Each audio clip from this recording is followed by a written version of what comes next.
वातावरणातील बदलामुळे महाबळेश्वर शहरात सकाळी व संध्याकाळी धुक्याची धुलई पसरत असून पर्यटक या आल्हाददायक वातावरणाचा मनमुराद आनंद लुटत आहेत।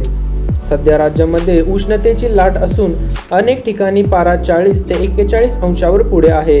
अशातच महाबळेश्वर सकाळ आणि संध्याकाळी 15 सेल्सिअसचे तापमान संपूर्ण थंड कुलकुल होऊन जाते। यातच पर्यटकांना या थंडगार वातावरणाचा अनुभव मनाला सुखावणारा होणार आहे।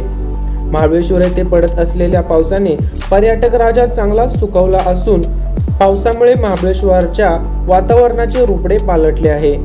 जगप्रसिद्ध पर्यटन स्थळ मिनी काश्मीर म्हणून ओळख असणारे महाबळेश्वर मधील मुख्य आकर्षक असणारे वेण्णा तलाव, नौका विहार, बोटिंग करताना चारी बाजूस पांढरे शुभ्र धुक्याची चादर पसरल्याने देश विदेश वरून येणारे पर्यटकांना अतिशय आनंददायी वातावरण आहे। जणू स्वर्ग सहवास असल्याचा अनुभव मिळत आहे।